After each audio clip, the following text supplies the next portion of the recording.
Odločitve so tiste, ki kreirajo naša življenja. V oddaji Klepet ob kavi predstavljamo rubriko Dobra odločitev. Boljše izbire za boljše življenje. Hvaležno pozdravljeni, moram priznati, da ne spremljam poročil, da ne spremljam, kaj se dogaja v politiki. Sem že kar vesela, da vem, da je novi in stari predsednik, recimo zame je že to kar napredek. Ne spremljam vseh teh stvari, niti novosti, kaj se dogaja, kaj se ne dogaja. Sem pa zasledila vendarle eno krasno idejo, vse tako se mi zdi. In sicer univerzalni temeljni dohodek. In rada bi izvedela kaj več, rada bi širila tiste dobre novice, neke ideje, ki imajo krasen potencial. In pri tem čutim, da je nekaj, kar bi pa zelo dobro vplivalo na kvaliteto naših življenj. Zato sem dobila priporočilo, da v svojo družbo povabim dr. Valerijo Krošec. Lepo pozdravljena, dobrodošla. Sociologinja in pa raziskovalka univerzalnega temeljnega dohodka. Kdaj ste sami pravzaprav začeli z raziskovanjem letega, ker ti brala sem, kaj vse ste v življenju počeli, kje vse ste bili vpleteni in imate res izjemne reference in pa takoj se vidi ta raziskovalen Kako to, da vas je univerzalni temeljni dohodek, kdaj se je to pravzaprav zgodilo? Meni se zdi, da je to zelo sveža ideja, pa verjetno ni, že kar nekaj časa se govori okrog tega.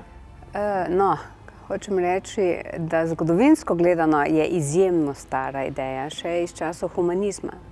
Ko so stari filozofi razmišljali o tem, da je v bistvu še v tistem okviru razmišljanja Bog dal pravico vsakemu človeku, da živi. To se pravi, da mu je dal tudi pravico do izkoriščanja zemlje. In da v primeru, recimo, da si je nekdo pa prisvojil več zemlje, je dolžan omogočiti življenje tudi drugim s tem, da jim prepusti vsaj takšen mali košček, s katerim lahko živijo in ne umrejo od lakote. V Sloveniji je ta ideja prav tako relativno stara. Leta 2004 je skupina akademikov, raziskovalcev izdala prvi zbornik o univerzalnem temeljnem dohodku v Sloveniji. In jaz sem prav tako čisto slučajno prišla do tega, zaradi tega, ker sem kolegici čez mizo se pritoževala na delovnem mestu, da enostavno samo še upokojenci v pismih bralcev povedo resnico. Ja. In da si upajo govoriti brez dlake na jeziku, po svoje lastne vesti. In sem rekla, da enostavno bi to morali omogočiti vsem. Edina razlika pa je pač, da upokojenci imajo pokojnino, ki jim nihče ne more več vzeti. Tako. Vsi drugi se pa bojimo, da nam bo beseda škodovala. In tako sem prišla do tega zbornika. Ker se mi zdi, da recimo svet, kamor gre zdaj, jaz vidim samo ogromno bogatih, ki postajajo še bogatejši in ogromno revnih, ki postajajo še revnejši. Z tem univerzalnim temeljnim dohodkom bi pa v bistvu dali vsem priložnost, možnost in nek potencial, ki ga lahko izkoristi. To drži, ampak zdaj je res vprašanje, ali hočeva govoriti o globalnem problemu ali slovenskem. Jaz mislim, da bi bil bolj aktualen slovenski. Okay. Ja. Torej, v Sloveniji, veste, je pa tako, da v bistvu vsaj jasno moram reči, da od blizu gledam, kako živijo bogataši. Potem imajo nekateri prav, da tudi revežev ne vidimo. In vse to je logično, zaradi tega, ker lahko morda se strinjamo s tem, da se oboji na nek način skrivajo. Tudi podatki ne kažejo, recimo, res, da je večina Slovencev revnih. Tako, da bi mogoče prvo opozorila, da obstajata dva pogleda na revščino. Eden je absolutna revščina, eden pa relativna. Torej, pri absolutni govorimo o tem, da brezdomci recimo so absolutno revni, brez stanovanja, brez hrane, lačni in brez upanja na prihodnost. Se veste, enkrat greš recimo potovati v Indijo ali pa v Afriko, kakaj bolj dele, pa vidiš, koliko je Slovenija bogata dežela. Tako da ja, to je absolutna revščina. No in super, da ste ravno to prinesli.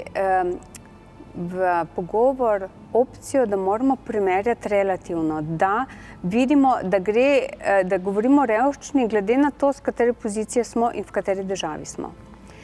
In tu pridemo do tega, da obstaja tudi pojem relativne revščine. Relativna revščina je pa tole, da se vedno počutiš, da imaš manj kot drugi. Nekateri v Sloveniji to napačno imenujejo, da je to slovenska favšija. Ni nujno, veste. Gre bolj občutek za to, da se sprašuješ, ali je pravično, da ima drugi več. Včasih te pa tudi samo strah, da bodo drugi imeli čedalje več, ti boš pa izpuščen. In to je tisto, kar imamo v Sloveniji problem, da ljudje nimajo zaupanja, da ne bodo puščeni od zadaj, da ne bodo pozabljeni, da ne bodo odvrženi koškat roba, kot nepotrebni. Zaradi tega se veste, zdaj se vedno poudarja, moraš biti prvi, moraš biti zmagovalec in za zmagovalce je bodočnost svetla, ne? Ampak kaj pa vsi tisti, ki so na 4. mestu, 5. in 6., a niso vredni življenja? Seveda, da so, kakor da jih ne bi bilo. Ampak, ko sem se takole malce aktivirala, pa malo brala tudi forume, recimo, kaj ljudje pišejo o univerzalnem temeljnem dohodku, so, na primer, eni pisali, ne, Bog ne daj nesreče, da se to zgodi, ljudje bojo postali levni, ne bojo imeli nobene kreative, zaradi tega, ker itak tist minimalno bojo imeli zagotovljeno in ostalo jih pa ne bo več zanimalo. No, se mogoče bi bil čas, da poveva, kaj pravzaprav je univerzalni temelj dohodek. To se pravi, to je neke vrste sistem, po katerem bi država vsakemu državljanu mesečno izplačevala določeno vsoto, za katero ne bi rabo prositi ali dokazovati svojega bogastva ali svojega zaposlitvenega statusa. So kakšni drugi pogoji, ampak teh pogojev ni. Zdaj, izjemno problematično je, da se ljudje v UTD pogovarjajo, brez da povejo, kakšno višino imajo v mislih. Ker recimo, mislim, da se strinjamo, da 5 evrov UTD ne vemo, kaj bi lahko naredilo v družbi ali pa pri posamezniku, nekaj veliko, ne? Torej, ali govorimo o 5 evrih, 150 evrih, 300 evrih, 450, 600, 1000 evrih, je bistvena razlika. Jaz sem avtorica predloga za uvedbo UTD v višini 300 evrov. 300? Ja, kar pomeni, da sem v tistem času in še zdaj zastopam, to je bilo leta 2010, še zdaj zastopam idejo, da bi univerzalni temeljni dohodek na začetku uvedli v rahlo višji višini, kot je sedanja denarna socialna pomoč. To je na nek način varovalka, da ne bi naredili kakšnih hudih pretresov v sistemu, ker morda še res ne vemo, kaj bi takšna sprememba prinesla. Kar se pa tiče Lenobe. Je pa res vprašanje, pomembno vprašanje, zato ker po eni strani vidimo, recimo upokojenci so spet najboljši primer tega, da ljudje tudi, če imajo zagotovljeno preživetje, konstantno delajo, non-stop delajo. Ja. A ne? Mislim, jaz bi dobila še več motivacije, recimo. No, in vsi naši upokojenci lahko rečemo, da delajo še več. Če jih primerjamo z kakšnimi mladimi, depresivnimi ljudmi, ki nimajo zagotovljenega dohodka, vidimo, da je to zagotovljen dohodek definitivno prednost. In ti daje možnost, in ker delaš to, kar si želiš, si še bolj motiviran in še bolj aktiven. Problem je seveda z ljudmi, skoraj bi lahko rekli večina, ki delamo v okviru delovnih mest, kjer nam pa ni vse fajn. In tu se postavi problem, pred katerim nekateri opozarjajo, da ljudje več ne bodo hoteli delati to, kar jih ne zanima, kar ne želijo delati, kar menijo, da je škodljivo za družbo. Da ne bodo več poslušni in upogljivi in ubogljivi. In tu je tisti odgovor. To je problem? Meni se to zdi fajn, ampak... A se vam ne zdi, da je za voditelje podjetij in držav in vseh, kako bi rekla, hierarhičnih struktur, izjemno problematično, da bi lahko zdaj pa čist vsak posameznik začel razmišljati, a bom naredil, kar so mi ukazali ali ne. Jaz bi tukaj rekla, da je vse lepo in prav, sam ukazali mi ni bila všeč beseda. Meni se zdi, da če so pravila igre jasna, da je to v redu. Jaz mogoče kot sama, glede na to, da sem podjetnica, lahko rečem, da v bistvu ne spodbujam, da imamo nadrejene kot šefe, ampak nadrejene kot vodje, ki svoje zaposlene motivirajo, da tudi sami dajo svoj prispevek. In pol mogoče ne govorimo o ukazih, ampak govorimo v samih podjetjih, kaj lahko jaz naredim, zaradi tega, da bo celotna skupna zadeva. Da ne sledijo samo pravilom, ampak v bistvu tudi sebe dajo notri. To je res, ampak pogledajte, moramo si priznati, da v našem življenju so stvari, ki jih delamo z veseljem, nekatere delamo iz občutka dolžnosti, nekatere pa z muko. Ja, jaz se izogibam unih stvari, ki jih delam z muko. Oziroma, moraš ali želiš, ne? Je potem tukaj vprašanje. Prav, ampak pogledajte, potem boste razumeli tole, da mi je marsikdo na teh predavanjih rekel, ja, kdo bo pa potem delal 8 ur na cestah pri 40 stopinjah? To je dobro vprašanje. Ampak po eni strani pa tudi tehnologija je napredovala. Se mi zdi, da nekatere mogoče procese bi pa lahko kaj zautomatizirali. Res je. In tukaj je pravzaprav ena dobra stvar, da si rečeš, če jim ljudje več tega ne bodo želeli delati za tako nizko ceno, se bodo potrudili ali stvari avtomatizirati ali boljše plačati. Ampak vidite, tu spet najdemo en problem, zakaj UTD ni tako zaželen v družbi. Spremenila se bodo plačna razmerja.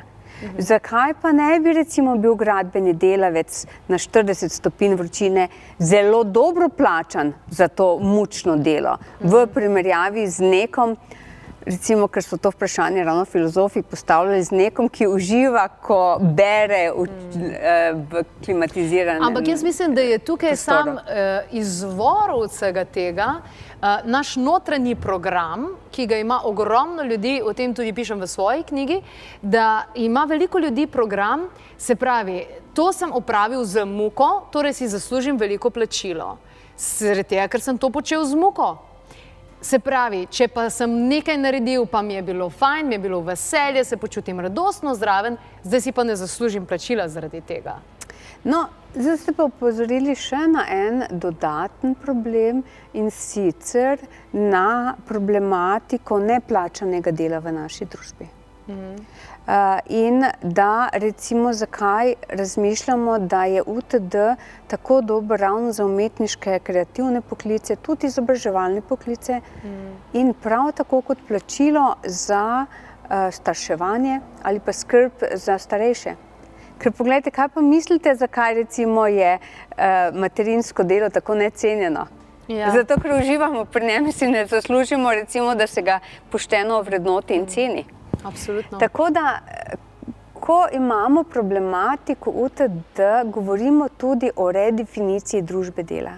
O tem, da je potrebno ponovno vrednotiti, kaj v družbi res pomembno delo, družbeno koristno delo, kot se reče starševanje, potem delo kmetov na poljih. Spremeniti celoten vrednostni sistem. Smo kar blizu tega. Smo kar blizu tega. Tale trenutek preverimo aktualno dogajanje, potem pa hitro nazaj v tale pogovor. Blazno zanimivo mi je. Vabljeni na brezplačen večer hvaležnosti, kjer boste izvedeli, kaj se je dogajalo na potovanju okrog sveta. Tam pa zbiramo tudi vse uporabne stvari, ki jih želite podariti Društvu za pomoč slovenskim družinam. Je pa to tudi priložnost za mojo tržnico izdelkov knjig po smešno nizkih cenah. V Ljubljani se vidimo v četrtek 7. decembra. Energijske priprave na leto 2018 bomo s praktičnimi vajami in zvočno kopeljo z gongi, šamanskimi kristalnimi instrumenti izvedli v četrtek 21. decembra ob 6. popoldan v Ljubljani. Žensko zdravje in lepota s pomočjo sibirske fitomedicine, predavanje, na katerega pridete same, s prijateljico, sosedo, mamo, saj vam bodo predani recepti ljudske medicine. V četrtek 14. decembra v Ljubljani ob 6. popoldan. Ponovno smo nazaj, dr. Valerija Korošec je v naši družbi, govorimo o univerzalnem temeljem dohodku, katerega raziskovalka ste. In zanima me, večina ljudi, ki sliši za to, fajn se jim zdi ideja, sploh vaš predlog 300 evrov na mesec, nekega univerzalnega temeljnega dohodka. Kje pa bi država dobila ta denar, je zagotovo vprašanje, ki je v mislih mnogih. Ja, ampak vas lahko najprej popravim. Večina ni navdušena nad predlogom. A da ne? Ne. Okay.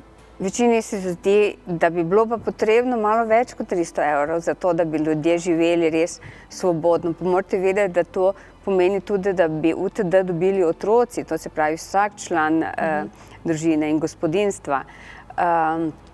In večina je ugovorov, da je potrebno več. Ampak začnimo z malim, a ne? Ja, začnimo z malim, iz razloga, kot sem že povedala, da ne spremeni veliko sedanjega sistema v dohodkovnem smislu, samo v psihičnem. Tako. Potem, da je to možno narediti na ta način, da samo avtomatiziramo sedanji sistem socialnega varstva. Včasih dajem primerjavo, ko rečem, da je to približno tako, kot se je recimo bančni sistem spreminjal od tega, da si najprej šel k linici. Potem si se navadil na bankomat, zdaj si se navadil na računalnik pa e-bančništvo. Tako. Torej, na ta način se bi moral tudi sistem socialnega varstva spreminjati. Zdaj včasih rečemo, da še vse na Avstro-Ogrsko skoraj spominja, ne? Z vsemi tistimi dokazili in hoje od vrata do vrat, čeprav se je za zadnjo reformo to nekaj spremenilo. Kljub temu se pa ni spremenil ta nadzor nad ljudmi, nezaupanje v ljudi. Veste, to je nekako tako, kot se lahko rečemo, zakaj pa ne, da je država neke vrste mati ali pa mačeha. No? Ampak zdaj država v bistvu pričakuje, da hodiš vsak mesec tja in kažeš, sem zaslužil dovolj, nisem zaslužil dovolj in tako dalje. Ne? Tale UTD primer je pa nekaj takega, ko imaš starše, ki rečejo, glej, delaj, kaj hočeš, delaj pametno, ampak če ti ne bo šlo, tukaj te pa vedno čaka topel kraj, pri meni pa teh 300 evrov, da boš imel pokrite račune za elektriko pa za vodo. Se pravi, neko zavedanje, občutek varnosti. Tako. In občutek, da je ta varnost zagotovljena vsem. In da ne rabiš prositi, da ne rabiš se sekirati in biti brez spanca. Ampak, če lahko samo še odkot ta denar, je bilo vaše vprašanje. Tako. Ta denar je v bistvu že v sistemu, se pravim. Zdaj bi ga samo avtomatizirali in na drugačen način pripeljali. Ker v predlogu in preračunu je bilo pokazano, da pogledajte, imamo za upokojenski sistem se ne bi spremenil. Ne bi se spremenil sistem za invalide. Spremenil bi se samo sistem za 16 socialnih transferjev, ki drugače po različnih zakonih zagotavlja socialno varnost. Z vami bi lahko še dolgo govorila, ampak res bi pa želela še izvedeti, kaj nas čaka prihodnje leto, so kakšne dobre novice, slabe novice, kaj je trenutno aktualno dogajanje? No, upam, da imamo vseeno dovolj časa, da povem vse, kaj nas čaka. Torej, drugo leto nas seveda čakajo parlamentarne volitve in lahko rečemo, da trenutno imajo kar nekako 4 različne parlamentarne stranke univerzalni temeljni dohodek v svojem programu.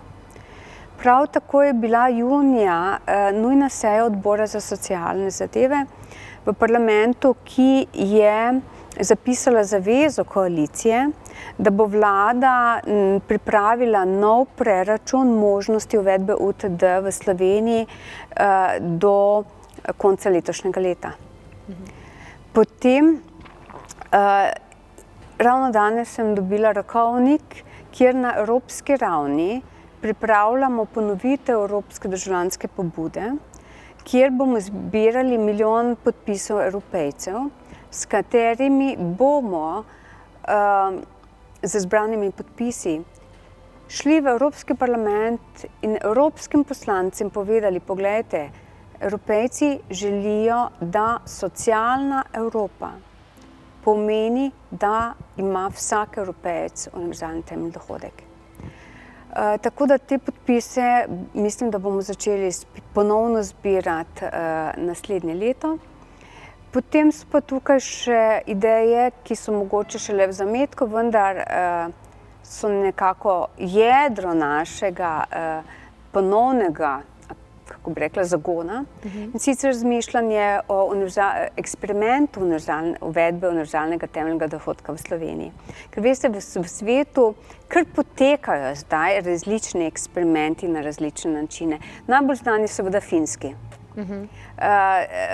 Tam so sicer šli v zelo okleščen eksperiment in sicer so rekli, v redu, no, zdaj bomo pa vse brezposelne, ki jih imamo na zavodu, dobivajo UTD v višini, ki je bila prej za podporo za brezposelne, ampak ne bomo jih mučili z pogojevanjem, z prisiljevanjem, da se udeležujejo pogovorov in tako dalje, pa bomo videli, koliko bodo aktivni in kaj nam bodo lahko pokazali. Odlično.